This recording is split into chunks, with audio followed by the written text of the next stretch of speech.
Here. John? Here. Stephanie? Here. Nate? Here. Pledge of allegiance. I pledge allegiance to the flag of the United States of America and to the republic for which it stands, one nation, under God, indivisible, with liberty and justice for all.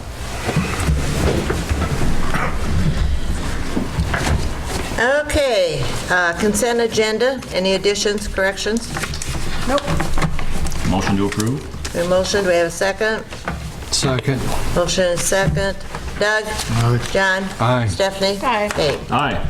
Public input. If anybody wants to speak that is not here, now's the time to do it. Moving on, Park Board Playground Equipment Purchase. Drayton is repping a game tonight, so I told him I would speak on his behalf. They've really been working hard on taking a look at all of our parks, what we have, what needs to be done, what needs to be repaired. And instead of adding new stuff at this time, they wanted to replace the stuff that needs to be repaired or damaged. So what they came up with was 2 of the pieces of equipment at the city park. They were the rocket ship and I think it used to be an alligator, maybe. But they both are damaged, and they wanted to replace those 2 at the city park. And the items it came up with are on the back of the sheet. It should be up there in front. So those came out to a little over $2,000. And then they wanted to add a piece of equipment to the park in Novak Estates. Right now it just has a set of swings, and they came up with a merry-go-round that has little animals that you can ride on, because this would hold, I think it holds 4 instead. So that's what they wanted to get permission to purchase and have installed, and they do have money in their capital improvement fund to cover these costs. Make a motion to approve. We have a motion, do we have a second? Second. Okay. Doug? Aye. John? Aye. Stephanie? Aye. Nate? Aye. And they Okay. would like everybody to know that they will be looking for volunteers in the future to help with the installation process. So keep looking, when we get a date, I'll let you guys all know. That spaceship, one of the springs broke on it, Nate. And when that broke, they were still trying to ride it, and it split the bottom of it. So there was no fixing it again. All right. Is it still in place up there? No, we got it in the shop now, so we don't want anybody else getting hurt on it. Is it hitting the scrapyard? No. It could. It could very easily. But we'll talk. Okay, award of the bid for Gillette Lane Trail Project. Dave, is that going to be you? Okay. That's me. I'm not telling you that. Yeah, I don't have a very good news report. I've seen that. We've seen this on a few other recent bids as well, over in Mount Vernon, the other spots where we're trying to do relatively small concrete projects, and prices have been higher than anticipated. This is quite a bit over what we estimated. We're thinking around $70,000, the low bid was $95,900. And that range from that bid all the way up to $125,970. So I think it's just $30,000 short. I would suggest that we wait until spring. It's not critical to do it now, and bid it again, give them a little bit longer construction period. I think there's a little bit of a rush trying to get it done yet this year, and we didn't get all of them in consensus. So I would There is construction everywhere. I don't care what street you're on or what park you're going by, they're doing something. So I think that's a good idea. I need a motion to do that. So moved. We have a motion, do we have a second? Second. Okay. Wow. Nate? Aye. Stephanie? Aye. John? Aye. Doug? Aye. Resolution approving light board member. Mark McAndrews' term was up, and he did not wish to continue, so they have found a replacement for him. Her name is Rachel Biderman, I believe. Biderman? Bitterman. Biderman? Yeah, I guess.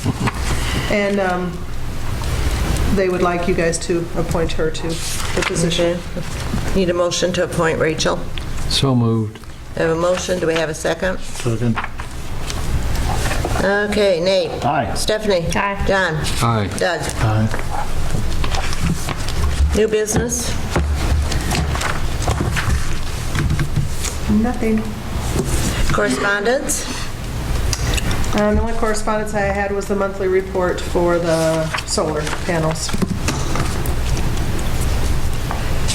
Okay. Dave, you got anything? Nothing else to report. I'll let Travis. Okay. Travis? The only thing we got going is, I know we said that we were gonna try to get trimming trees. We started the trail at the park to get from the concession stand to the bleachers for the baseball field. We're trying to get that finished, so we've been concentrating on it. How far can they be up off the sidewalk? What's that? I mean, like if a tree branch is here, do we trim it or? 13 feet? Yeah, we're 13 over And 18 sidewalk, feet over the 18 street? Yeah. Yep. Okay. So we'll get that done. It'll just be more later into the fall before we do that. And how are our seedlings doing? The ones that I've seen that were planted, because they could go everywhere, the few I've seen are doing good. Okay. Go ahead. Sorry. That's it. That's it? You're good. Okay. Rick, would you like to give us a report? Okay. Fire chief, did they report anything? Brandon's here. City administrator? The only thing I had tonight was, I just want to thank the Historic Preservation Commission again and let you guys know what a wonderful job they are doing. Besides the downtown nomination, I've given them the task, and they've taken it generously to start working on the grant process so we can get stuff done with the History Center, the library, and also the barns out there.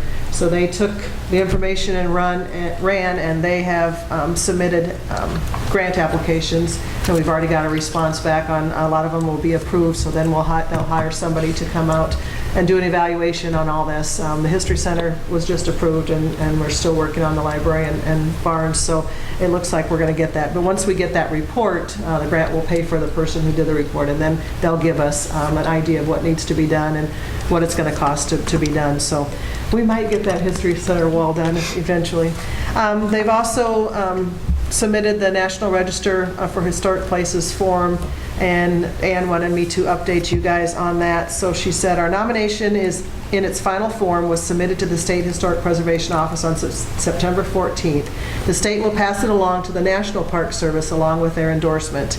Once received at the federal level, we will be able to track the status of our nomination online through the National Park Service website. Right now, it's just a matter of waiting and being patient. She brought me a paper copy of it today, and she wanted you to know that designation of the downtown commercial district to the National Register will result in many benefits to our community, as the designation can be an effective marketing and economic development tool. The designation opens opportunities for tax incentives and grants for building improvements and rehabilitation, thereby increasing property values and our tax base. It also draws attention to the unique buildings of our Main Street, showing our support for our buildings and business owners in the proposed historic district. So by September, no, I think it's just going to be sometime in October, maybe 45 days, I think they said it takes to get the results back. So hopefully we'll know by then if we do get the nomination. So that, like I said, again, I want to thank them. They've been working really, really hard, and thank the Sun for their article that they put in last week for me regarding volunteerism. We did, because of that article, we did get 5 additional volunteers to be on the Lisbon Future Committee. So we're going to start meeting again in October. So moving along. Okay. Well, being said, we were talking about volunteerism. Yesterday we had a recognition for Levon Bova for her 30 years of volunteering. And I mean, it was extremely nice. I was shocked at how many people came. But she has really done big service in the volunteer field, so. And let's see what else we could do. Got that taken care of. So now we'll be working on, I don't know what we're working on. We're working on something, but I don't remember what. Anyway, when is Downtown Jubilee thing? When do they have their meeting? Just ask Christine. Holiday Jubilee? Yeah. She just had one 2 weeks ago. Yeah, I know that one. And I don't think they've had one since then. Okay.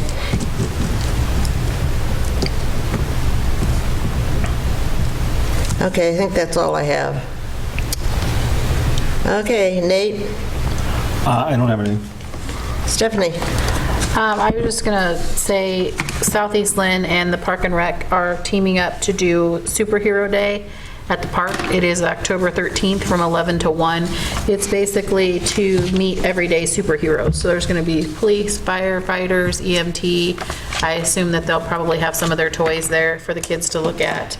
Their big toys. And then they want the kids to dress up in costume. They would like people to RSVP because they are providing a lunch. So if you could, there's a couple numbers that you can contact City Hall. You can call City Hall and RSVP for it so that they could just get an idea of how many people they're going to need to feed. And what's that called? Superhero Day. Okay. That'll be nice. There's a lot of people out there that do stuff that we just don't recognize. And I think that, I mean, this is up to the city now, but I think that we should go through and recognize people. I mean, you know, sure, it's nice to have so-and-so volunteer, but if nobody ever recognizes them other than the people, the committee, and they've got, some of these people got a lot of years of volunteering at different things. Yeah. And I know we started it before. I think Didn't we, I mean, maybe we didn't, but at one time, wasn't there like a luncheon once a year to recognize all the And volunteers? we haven't had it. Like, I think I remember that. Yeah, I do too. CDG has one, but that's the only one I don't know. Southeast never Lynn had one? has for their volunteers, I think twice a year. Would the city be allowed to do that? Well, sure. I don't see why not. It's just something maybe we could talk about, put in place for next year. Yeah. And we just need to do it on volunteer week. When's that? I don't know. Oh, But, I mean, there needs to be, like they said, that CDG does that, which I received that award twice. But still, you don't have anybody from Lisbon going over to see it, you know. Does the Sun still do volunteer of the month in the paper? Yeah. Yes, the CDG organization committee does it. Does that, okay. And that is just an article in the paper showing the person and what they have done over the years. That's a good idea. Yeah, it's an ad that the CDG buys. Yeah. Oh, okay. So we could do something like that too. They buy the ad. Correct. They provide the information that, okay. Well, anyway, I was real pleased with the History Center. And the food was great. Okay. Anything else? nope, that's it. John? Southeast Lynn's had some pop-up food pantries over the summer, and they've signed up about 40 new clients that qualify for the food pantry, which is tremendous, which means the food pantry's running low on food right at them. We're expecting more in this week. Also, just a reminder, they have a clothing closet there that's free to anyone in the Mount Vernon-Lisbon school districts, and some nice, gently worn and some new clothes up there, and it doesn't matter what your income is, you can go up to that clothing closet and get free clothing. And it's a good place to donate clothing to during their business hours of 9 to 4. Do you have any idea what kind of food they're needing? Like, is there anything specific that they are wanting more than others, or? I should know that since I stock the pantry there on Mondays. I don't know what all's coming in from the church that's coming to restock us, but even things like peas and green beans are getting low. Corn, we got 40 dozen cans, yes. So, but there's just so many things. I always like to see when they have paper products, things that people can't buy with their food stamps. That's really appreciated by the clients of the food pantry. That's all I have. Thank you. Doug? Nothing. Anybody else have anything to say? Meeting adjourned. Okay, this is. Why are you going in such a hurry?